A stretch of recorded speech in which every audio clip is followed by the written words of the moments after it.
अस्सलाम वालेकुम वरहमतुल्लाहि वबरकातुहू। जी जनाब, मैं आपको ना सिमल फार जो है ना वो बनाने का एक कुश्ता करने का तरीका बताता हूँ। नहायत सहल तरीका है और बड़ा मुजरब जो है ना ये फार्मूला है। इस तरह करें कि एक हलवा कद्दू का जो है ना साबुत सालम जो है ना हलवा कद्दू लें, जिसका वज़न जो है ना कम अज़ कम आधा किलो से 1 किलो तक लाजमी हो।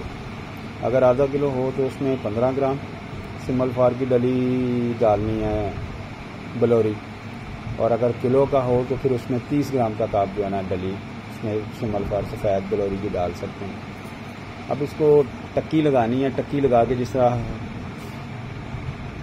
तरबूज को टक्की लगाते हैं और निकाल लेते हैं, इस तरह निकाल के उसके अंदर बीज भी नहीं निकालने, कोई चीज़ निकालनी नहीं है। उसमें इसे सिमल फार को दाखिल करना, उसके ऊपर टक्की लगा के इसको मिट्टी लगा के कपड़ा ऊपर चढ़ा के इसके ऊपर फिर जो है ना मिट्टी लगा के इसको खुश करना है। जहाँ पे दराड़े हैं मिट्टी लगाएं और इसको कढ़ाई के अंदर रख के ना तो इसके साइडों पे और इसके ऊपर जो है ना 3 किलो तोल के पोपले जोड़ के तो आग लगा दें। जब ठंडा हो तो जनाब इसको निकाल लें सिमल फार को।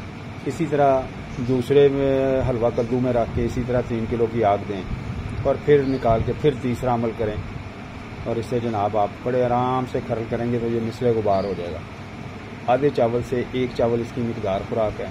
7 दिन से 21 दिन तक कोते बा, सुर्तनजाल और शुगर से जो आवाज़ पैदा होते हैं उसके लिए बेहतरीन है जी। अल्हम्दुलिल्लाह दूध के साथ खाना